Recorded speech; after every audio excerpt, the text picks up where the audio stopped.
स्वागत छ यहाँहरूलाई शिक्षक सेवा आयोगको विशेष तयारी क्लासमा। आज हामी एकदमै महत्त्वपूर्ण तर धेरैले गम्भीर रूपमा नलिएको खण्डमा केन्द्रित हुँदैछौँ। त्यो हो शिक्षा सम्बन्धी ऐन, नियम, निर्देशिका र नीतिहरू सम्बन्धी जानकारी। शिक्षक सेवा आयोगको परीक्षा दिँदै हुनुहुन्छ भने तपाईँलाई यी कानुनी तथा नीतिगत पक्षहरूको राम्रो बुझ्न अति आवश्यक हुन्छ, किनकि परीक्षा मात्रै होइन, शिक्षक बनेपछि व्यावहारिक रूपमा पनि यी ज्ञानहरू काम लाग्नेछन्। त आजको यो भिडियोमा हामी बुझ्नेछौँ नेपालको शिक्षा ऐनहरू के छन्, कुन नियम कुन स्तरमा लागू हुन्छन्, शिक्षक नियुक्ति, बढुवा, मूल्याङ्कन लगायतका विषयहरूमा कुन कानुनी आधारमा चल्दछन्। सुरु गरौँ आजको महत्त्वपूर्ण प्रश्न उत्तरहरूबाट। प्रश्न नम्बर 1, नेपालको संविधान 2072 अनुसार शिक्षालाई कुन आधारको रूपमा लिइन्छन्? अप्सन ए सामाजिक अधिकार, बी मौलिक अधिकार, सी नागरिक अधिकार, डी कानुनी अधिकार।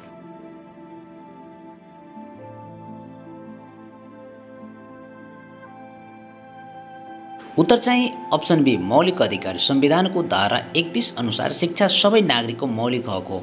प्रश्न नम्बर 2, विद्यालय शिक्षा क्षेत्र कार्यक्रम school sector development plan SSDP को कार्यान्वयन अवधि कति हो? अप्सन ए 2072 देखि 2077, बी 2073 देखि 2078, सी 2073 देखि 2079, डी 2074 देखि 2078।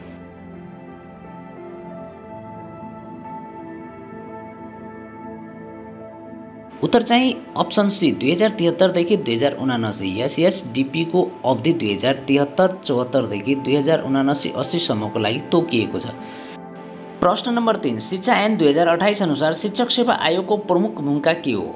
अप्सन ए शिक्षकको मूल्याङ्कन, बी शिक्षक प्रशिक्षण, सी शिक्षक छनौट र नियुक्ति, डी पाठ्यक्रम निर्माण।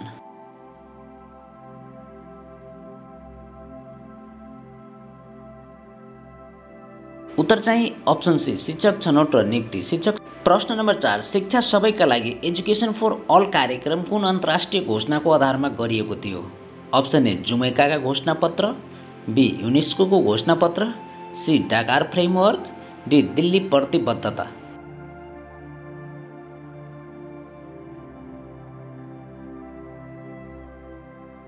उत्तर चाहिँ अप्सन सी ढाकार फ्रेमवर्क। सन् 2000 ढाकार सेनेगलमा भएको सम्मेलनपछि एजुकेसन फर अल अभियान विश्वव्यापी रूपमा अगाडि बढिरहेको थियो। प्रश्न नम्बर 5, नेपालमा शिक्षक नियुक्तिको अधिकार हाल कसको अन्तर्गत पर्दछन्? अप्सन ए जिल्ला शिक्षा कार्यालय, बी शिक्षा मन्त्रालय, सी स्थानीय तह, डी प्रदेश शिक्षा निर्देशनालय।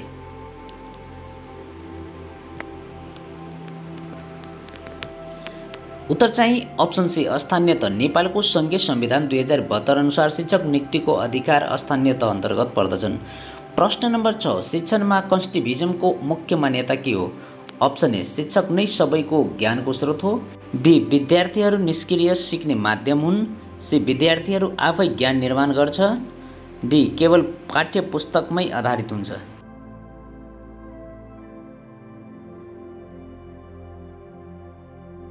उत्तर चाहिँ अप्सन सी विद्यार्थीहरू आफै ज्ञान निर्माण गर्छन्। प्रश्न नम्बर 7, सिप आधारित शिक्षा स्केल बेस्ड एजुकेसनको मुख्य लक्ष्य के हो? अप्सन ए कंठस्थ ज्ञान दिनु, बी व्यवहारिक सिप विकास गर्नु, सी परीक्षामा पास गराउनु, डी सैद्धान्तिक ज्ञानमा जोड दिनु।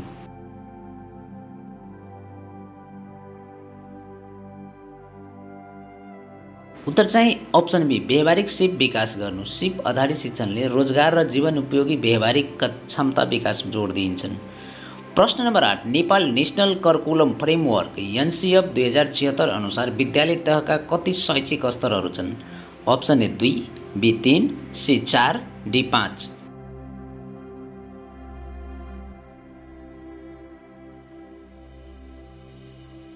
उत्तर चाहिँ अप्सन सी 4। NCF अनुसार विद्यालय तहमा प्रारम्भिक बाल विकास ECD, आधारभूत 1 देखि 8, माध्यमिक 9-12 र प्राविधिक शिक्षा रहेका छन्। प्रश्न नम्बर 9, ICT इन्टरग्रेटेड शिक्षणको उद्देश्य के हो? अप्सन ए टेक्नोलोजीको प्रचार, बी शिक्षाको ठाउँमा प्रविधि ल्याउने, सी सिकाइलाई रोचक, अन्तर्क्रियात्मक र प्रभावकारी बनाउने, डी पुस्तक निषेध गर्ने।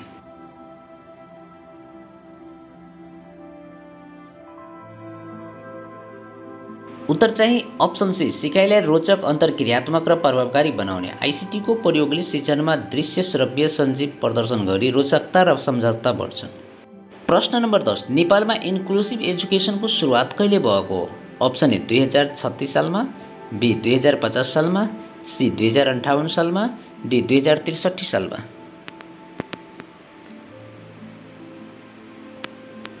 उत्तर चाहिँ अप्सन डी 2063 सालमा विशेष आवश्यकता भएका बालबालिकालाई समान अवसर दिनको लागि समावेशी शिक्षा नीति 2063 सालदेखि लागू गरिएको हो।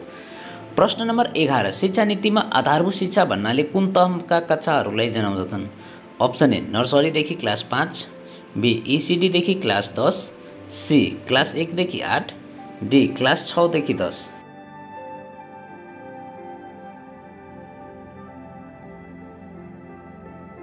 उत्तर चाहिँ अप्सन सी क्लास 1 देखि 8। अन्तर्राष्ट्रिय पाठ्यक्रम प्रारूप 2076 अनुसार कक्षा 1 देखि 8 सम्मलाई आधारभूत शिक्षा भनिन्छन्। प्रश्न नम्बर 12, शिक्षक सेवा आयोगको सचिवालय कहाँ अवस्थित छन्? Option A Bhaktapur, B Lalitpur, C Kathmandu, D Pokhara.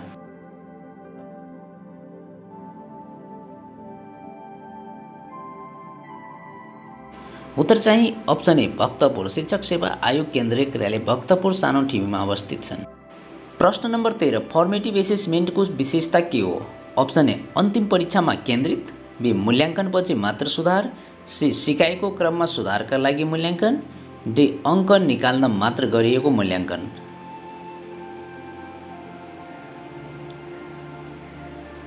उत्तर चाहिँ अप्सन सी सिकाइको क्रममा सुधारका लागि मूल्याङ्कन। फर्मेटिभ एसेसमेन्ट सिकाइको बिचमा गरिने मूल्याङ्कन हो जसले विद्यार्थीको प्रगति, अनुगमन र सुधारमा सहयोग पुर्याउँछन्।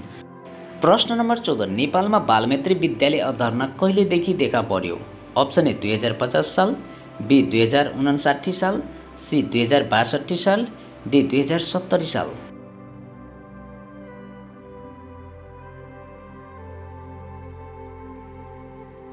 उत्तर चाहिँ अप्सन बी 2059 साल। युनेस्कोको सहयोगमा बालमैत्री विद्यालय कार्यक्रम 2059 सालदेखि लागू गरियोस् जसले बालमैत्री वातावरणमा शिक्षा प्रवाहमा जोड दिइन्छ। प्रश्न नम्बर 15, रुट लर्निङ भन्नाले के जनाउँदछन्? अप्सन ए प्रोजेक्ट कार्य सिकाउने तरिका, बी सम्बन्धात्मक सिकाइ, सी तथ्य र जानकारी कण्ठस्थ गराउने, डी आइसिटीमा आधारित सिकाइ।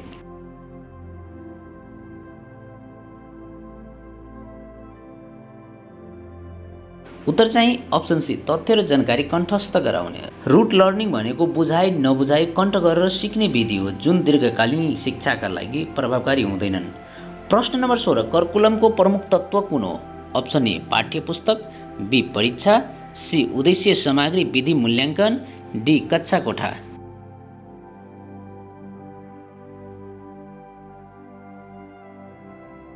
उत्तर चाहिँ अप्सन सी उद्देश्य सामग्री विधि मूल्याङ्कन। पाठ्यक्रम करिकुलममा सिकाइ, उद्देश्य, पाठ्य सामग्री, सिर्जन विधि र मूल्याङ्कन प्रणाली समावेश हुन्छन्। प्रश्न नम्बर 17, शिक्षालाई चेन्ज एजेन्ट भन्नुको अर्थ के हो? अप्सन ए शिक्षकले प्रशासनिक कार्य गर्छ, बी शिक्षकले ज्ञान बढाउँछ, डी शिक्षकले सामाजिक रूपान्तरमा भूमिका खेल्छन्, डी शिक्षकले कानुनी शिक्षा दिन्छ।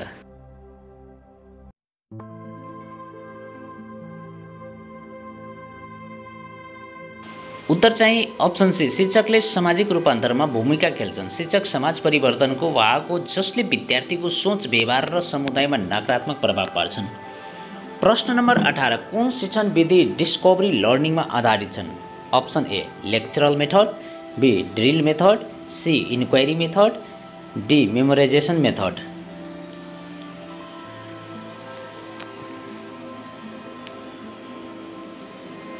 उत्तर चाहिँ option C inquiry method. Inquiry मेथडमा विद्यार्थी आफै खोज्न र अन्वेषण गरेर ज्ञान प्राप्त गर्दछन् जुन डिस्कभरी लर्निङसँग सम्बन्धित छन्। प्रश्न number 19, Nepal national education policy 2076 अनुसार शिक्षामा प्राथमिकता दिनुपर्ने पक्ष कुन हो? अप्सन ए निजी विद्यालय, बी अङ्ग्रेजी माध्यम, सी समावेशी र प्राविधिकमा आधारित शिक्षा, डी केवल प्रशिक्षण।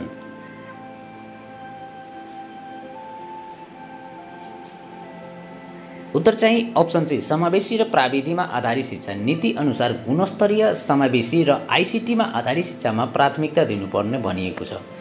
प्रश्न नम्बर 20, निम्नमध्ये कुन मूल्याङ्कनको प्रकार विद्यार्थीको दीर्घकालीन प्रगतिमा केन्द्रित हुन्छन्? Option A summative, B diagnostic, C formative, D placement.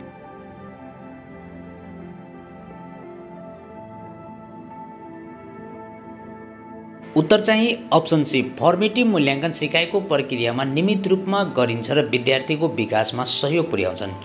प्रश्न number 21 Nepal national curriculum framework 2076 अनुसार आधारभूत तहको शिक्षा कुन सिद्धान्तमा आधारित छन्? Option A teacher centred learning, B rote learning, C child centred learning, D competitive learning.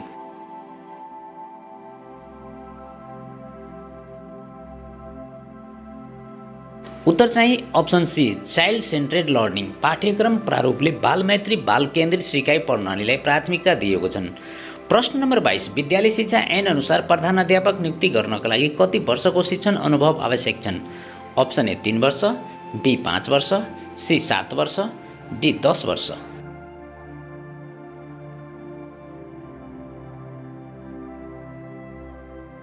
उत्तर चाहिँ अप्सन बी 5 वर्ष। आधारभूत तहको प्रधानाध्यापक नियुक्तिका लागि न्यूनतम 5 वर्षको शिक्षण अनुभव आवश्यक हुन्छन्। प्रश्न नम्बर 23 कोर टिचिङ स्किलमा कुन पर्दैनन्? अप्सन ए प्रश्न सोध्ने सिप, बी मूल्याङ्कन गर्ने सिप, सी चोक्ट बनाउने सिप, डी किताब छाप्ने सिप।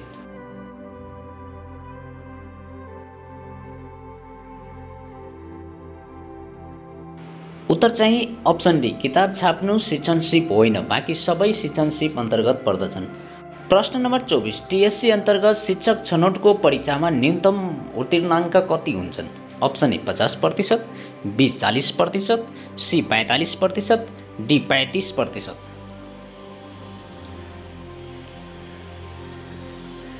उत्तर चाहिँ अप्सन सी 45%। टिएससी परीक्षामा उत्तीर्ण हुन न्यूनतम 45% अङ्क ल्याउनु पर्ने प्रावधान छन्।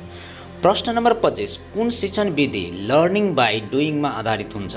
Option A lectural, B demonstration, C project, D drill.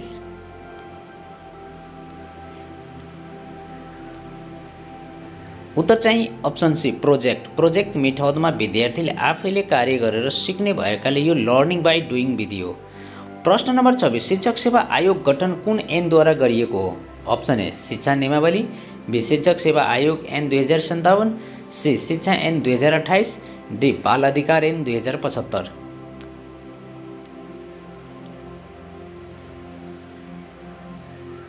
उत्तर चाहिँ अप्सन बी शिक्षक सेवा आयोग ऐन 2057। टिएससी ऐन 2057ले आयोगको संरचना अधिकार र कार्यक्षेत्र निर्धारण गर्छन्। प्रश्न नम्बर 27 कुन तरिका विशेष आवश्यकता विद्यार्थीका लागि बढी उपयोगी मानिन्छन्? Option A lectural, B visual aids, C memorisation, D dictation.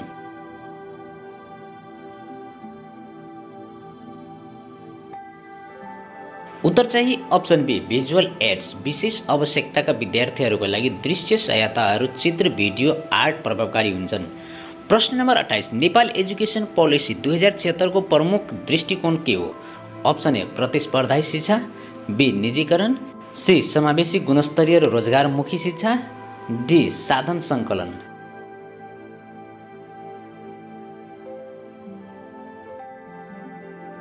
उत्तर चाहिँ अप्सन सी समावेशी गुणस्तरीय र रोजगारमुखी शिक्षा। शिक्षा नीति 2076ले सबैको पहुँचमा गुणस्तरीय रोजगारमूलक र समावेशी शिक्षाको परिकल्पना गरेको छन्। प्रश्न नम्बर 29 बालबालिकाको लागि उपयुक्त सिकाइ वातावरण कुन हो? अप्सन ए डर र अनुशासन, बी परीक्षा केन्द्रित, सी खुल्ला सुरक्षित र संवादात्मक, डी केवल नियम अनुसार।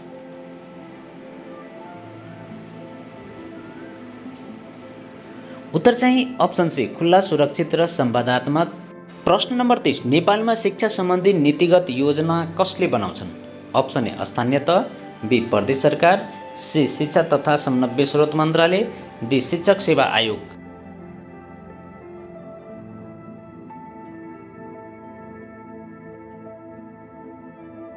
उत्तर चाहिँ अप्सन सी शिक्षा तथा मानव स्रोत मन्त्रालय। राष्ट्रिय स्तरको शिक्षा नीति निर्माण योजना कार्यान्वयन तथा अनुगमनको कार्य शिक्षा मन्त्रालयद्वारा गरिन्छन्। धन्यवाद।